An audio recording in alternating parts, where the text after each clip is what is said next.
Welcome to the Empowerment Hour with Devon Kaplan. I'm your host, Devon Kaplan, and this is our hour to be empowered. Today is a special day, our very first episode. I found a new way to tackle mental health stigma by bringing the conversation to television. To help me kick off this pilot episode, I'm joined by my good friend, John Joseph Fahey, who will be interviewing me so you, the audience, can get to know my mission and vision. Let's dive in. John? Hello. Thank you, Devon. Congratulations is in order. Your brand new show. Congratulations. I really appreciate that. And I know that the audience will not only, we have a series of questions here, the audience will not only understand the format and the theme of the show, but more importantly, why the show is taking place and what you bring to the show, your experience, your vision, and your reasons.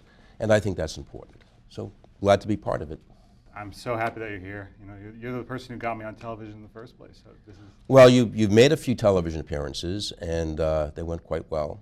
And you know, cable television is so important because it allows people from the community to bring very important messages to the community, and they may not get those messages any other way.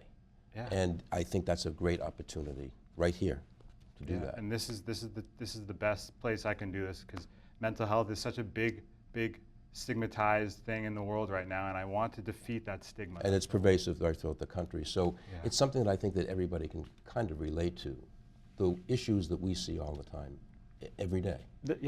My goal is for this television show, is for it to be relatable, and for the audience members at home to, you know, if they're going through mental health challenges, to really feel like they're part of something greater. Right. You know, and I want Now we have the show, the Empowerment Hour, right? We have the format. It's going to be an interview type show. We also have something else. We have a fusion of the performing arts, and we're going to talk a little about that because you have an art background as well, performing arts background. Yeah. But also, I have some questions here that will give the audience an opportunity not only to know about these other aspects of the show, but to know about you, where you're coming from, and what you bring to the table. So let's get started. So Devon, what inspired you to create the Empowerment Hour, which brings conversations about mental illness to television? You know, ever since I had a mental health challenge, it really made me want to grow as an individual, and being on television is inspiring. It has inspired me so much to want to get mental health destigmatized. It's coming from a personal perspective, pretty much, right? Yeah, it is. Right. How do you hope your show will impact viewers struggling with mental illness issues or stigma? Can you repeat that? Sorry. Sure. How do you hope that your show will impact viewers struggling with mental health issues or stigma? First thing I can think of, it's there, it's visible, they can see it. Yeah. They'll know about the issues because you're bringing those issues to them. Yeah. I mean, there's going to be audience members at home who are definitely struggling in the moment, and for them to see someone like myself, right, you know, really doing well, I think it can provide a lot of hope, right, because I've gone through a lot of heartache, and I've triumphed in such a beautiful way. You know, it's at 18 years old is when I first went through my mental health challenges, and it's been 10 years, and I can honestly say I've never felt better in my life. You know, sometimes I have a little bit of anxiety every now and then, but you know, I have these tools in my toolkit that allow me to succeed in whatever I want to do in life. Okay. Now the next question is something that I probably know you from better, only because you were a guest on a show that I produce in Boston. Yeah. And you're also on another show as well. And it's about the performing arts. You have a performing arts background.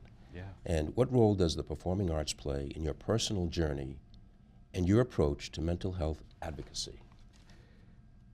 I remember back when I was 18, I found the performing arts right next to my psychiatrist's office. There was a ballroom dance studio, and you know, I thought, my dad and I were thinking outside the box, John. We were like, what can Devon do in this moment to heal from his mental health tribulations? It's almost like a cathartic experience, right? It was amazing. Yeah, it was cathartic. Yeah, I think that the ballroom dancing has been specifically what performing arts I was so inclined to pursue. I think it was the largest reason why I have healed. Okay. And I want to bring that to other people. I want other people who are going through mental health challenges to think outside the box. And I think that this show can provide that framework, to that foundation for someone to think outside the box when it comes to mental health. And we see today, in today's society, celebrities, and they have certain issues that they share with the world too, because it helps people to relate. They may be going through something very similar, but now that they see somebody as a celebrity, for example, or somebody on television that struggle with those same issues, that they can kind of sort of relate to that and maybe open up and get help. I mean, it reminds me of this movie I just saw coming from Utah back to Boston. I was just on vacation. But it was called A Beautiful Mind. And it was with Russell Crowe. That's a great film. I mean, it was It's one a of the great most film. beautiful films I've ever seen. That's a 20-year-old film, but that's a great film. Amazing. It's a great film. Amazing. And it reminds me of how celebrities are coming out. I think that movie inspired me as well to, come out as someone who has a mental health challenge. Right. And I'm so confident that this is going to be a good show. That was a big hit when it first came out. A very successful movie. It really was. Yeah. Can you share a pivotal moment in your life that deepened your passion for mental health awareness? Now, you talked about the ballroom dancing situation. That might have been one of them, but any other experiences? Sure, one more time. Yeah, no, that it was a pivotal moment in your life that deepened your passion. Oh, I got one right away. Yeah. I mean, it was when shout out to Dan Marshall. It was when I got into my first movie as a featured ballroom dancer extra. That was a pivotal moment because, one, I was going through mental health challenges while I was doing that. Right. So it was such an inspiration because I genuinely it just came out of the blue, and I genuinely just put all of my effort into it, and I felt like I was doing something larger than myself. It was outstanding. It was spectacular. Dan's a choreographer, of course. We both know him. He's friends of. Right. He's a friend of both of ours. Right. So I consider him a mentor of mine, and he auditioned me into those movies. Really short story, actually. The way we met is kind of cute. I was at my house when I got a phone call from my at the time ballroom dance teacher, and she was saying, "Hey Dev, there's a guy here who wants to audition you for a movie." And I was like, "You know what? That sounds like a good idea. I'll try it." I go to the studio, and I meet Dan Marshall, and he says, "Dev, it's nice to meet you. I'm Dan." I say, "Hey, it's a pleasure to meet you, Dan." And he said, "Dev, you have a sparkle in your eye. I really like that. I think I want to audition you for this $90 million Disney movie." And my jaw dropped. Yeah, he did the choreography. He and his wife did the choreography for that, right? Yes, yes. And he auditioned me, and that was the first moment when I realized performing arts can go somewhere really far, and that's why I actually majored as a performing arts major in college. Well, not only here, but the area that we're in right now, we're in the Boston area, metropolitan area itself. Arts are big here. Performing arts are very big. Movies are made here all the time. Yeah. In fact, I do a program about it. And I think that's important for people because the arts, it's big. Yeah. Next question. What kind of guests are you hoping to feature on the show? What stories or experiences do you want them to share? It's funny that we are at the Wayland High School recording this. We call ourselves the Wayland Warriors. And when I was running on the track one of these days, I thought to myself, mental health warriors. That is who I want on the show. That's who I really want to just become something bigger than themselves. Sorry, not themselves. That they can really possibly ever imagine. I want them to be comfortable on television, sharing their mental health journeys with me and with the world. And I really think this can go somewhere, John. So that's what I want people to know that I'm really into this. Well, it's the show. It seems to me like the theme here, of course, is the awareness of mental illness. Yeah. It's the awareness of it and our approach to it and solutions to better deal with it, kind of, sort of. But also people watching it and seeing people that they can relate to with the stories and situations that they've been involved with that make it a little more personal, a little more easier to deal with, if you will, if that makes sense. Yeah, it makes it, yeah, exactly. I want those who have mental health challenges to be able to, you know, Right. be comfortable sharing those stories. But we see a pervasiveness with mental illness too today. We see more today, and more for of sure. it. And I think maybe it's because of social media and the exposure to everything and everybody that we see more and more of what's happening behind the curtain. And this way you're kind of exposing that and dealing with it as it is. Yeah. If that's It is exactly what I'm Right. going for. Yeah. Okay. What challenges have you faced in your journey to destigmatize the mental health situation, and how have you overcome them? I remember when I was in college and I was telling people up front what my diagnosis was, and that was my way to kind of try and destigmatize mental health in the quickest way possible. You know, there's other ways to do it. I think I along my journey, I have learned that there's many different types of ways to destigmatize mental health, and Go over one or two of those for us. Like one of how do we do that? how we destigmatize mental health. One of the ways is to tackle it on our own through therapy, and I think that Being aware of it and knowing what the situation is, of course. right, educating yourself through therapy, I think is one of the biggest Right. ways to destigmatize mental health, because we have our own biases. When we are, you know, sometimes when we are diagnosed with something, it's really scary and we don't know why we're diagnosed with that. Sometimes we have a very odd reaction or a negative or sometimes even a positive reaction. Right. For me, it was a very positive reaction. And I think that speaks words because, you know, when I was diagnosed with what I have, I genuinely felt happy because I wanted to destigmatize it immediately. I felt I had a higher purpose, a higher power, and I really want other people to have that feeling. You came to terms with it, pretty much, right? Immediately. It was beautiful. It was strangely beautiful. Why would someone be so happy to have a diagnosis? Well, for me, it made sense. It made sense, and I loved it. It clearly made sense. And there's a wide variety of diagnoses out there, right? I want to be on this show to learn about it with you guys, to teach the world what these really are.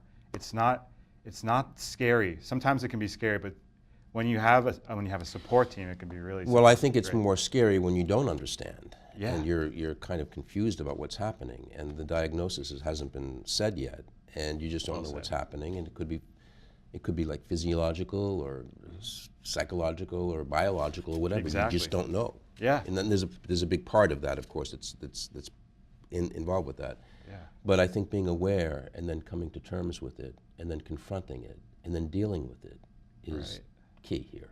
It's key. And I promise to really talk about your mental health challenges, whoever comes on the show with me, to talk about them and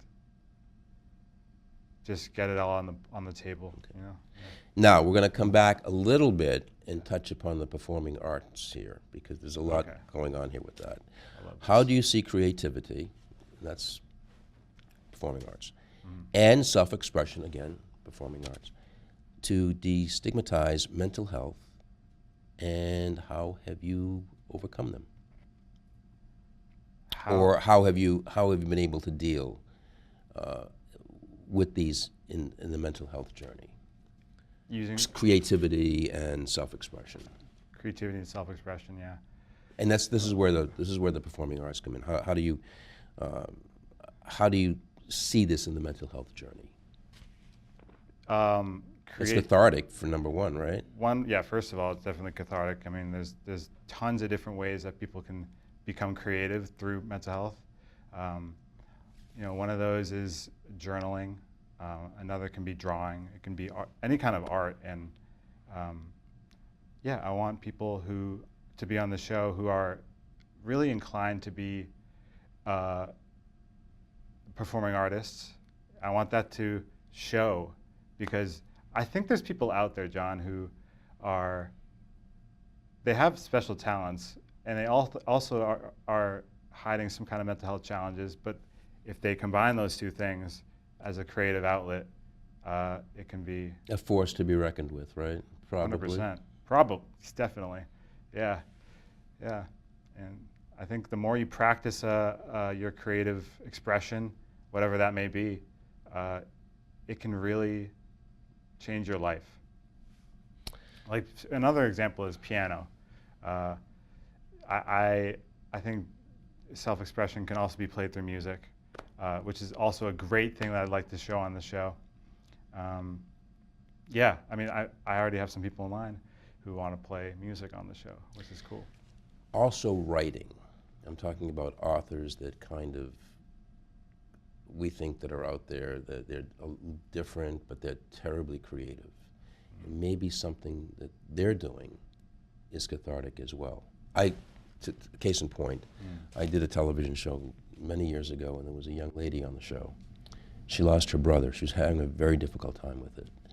And I'm not quite sure how she lost him, but she lost him. Natural causes, and she lost him anyway. And I don't think she was a writer. I don't think she was. But she became one. Wow. And she wrote a book about him. And it was very successful. She channeled those energies into something that worked for her. Now, we're not talking about mental illness here, of course, but we are talking about something that's helped through performing.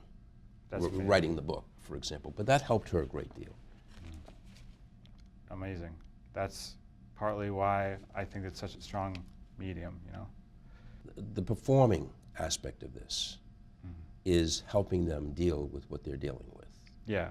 A little better. Yeah, yeah. The people at home who may have these abilities to do performing arts may be inspired, to come on the show and do it. Well, not only people are coming to terms with their own talents, I guess, but also the show too, it seems to me, is that we're talking about educational here. This is an educational situation as well, right? Right. So the first half of the show is supposed to be, mental health for the first half, and then the second half is going to switch to performing arts, just to give that full view of what the show is going to show. Now, will the second half, will that component include performance itself, or just discussion? Or perhaps both. It'll right? be both. Yeah. Yeah. It'll be a performance and then a discussion probably after that would be. Okay. Would be great. What's your long-term vision for the show, and how can viewers support or get involved in your mission? Number one, they watch the program. Yes. They support the program. And the whole idea here, the objective is to provide an education about what we're dealing with here, number one. But long-term vision. Long-term vision. What do you see this show going towards? I want this show to develop in a way that allows more and more people to come out and be comfortable with their diagnoses and whatever mental health challenges they're going through. And I really think that it can go somewhere if we just keep on going at it. And I think if you guys want to follow empowerment.hour on Instagram, that is where we're going to kind of take direct messages and get you guys on the show. It's going to be a great time. And that's. So there's sort of like a social media contact out there, platform, that they can actually follow the show or find out what the next show is going to be all about, right? When it's going to be on, what's happening, and that's great. So that'll be. How would people get involved with that again? They would go to the social platform. Yeah, so you just go to Instagram. Instagram. You type in empowerment.hour. That's Hour, and that will be the way to contact me directly. And that's how we get the show on the road. This is what this is all about. That's is. community television. You're doing Right. this for others. Exactly. And people have the opportunity, even if they don't or relate to what you're talking about, Yeah. they're still aware because of you and bringing that message across of the situation that exists. And people should know. It's an educational situation that's important too. It's still, honestly, it still blows my mind that I'm doing this. I wasn't gonna, I can't believe that this is my own show and that I get to have people on this show with me. Yeah, well, you know, that's the beauty of community television. You know, it's out there for everyone. Yeah. And it's good so to take excited for advantage of others. it and work with it, you know? Yeah. Thank you so much for inviting me to be part of this, launching this special Thank show. you so much, John. Yeah. This has been an incredible time, you know, and I'm so excited for other people to be on this show, and just we'll learn together how to do this whole thing. So Best of luck. thank you very much, John. Yeah. So thank you for joining us on our new program, the Empowerment Hour. We're looking forward to bringing you some new programs right here on this channel, and keep in contact with us. For further updates on upcoming shows, visit us on our social media platform. Again, it's empowerment.hour on Instagram. See you next time.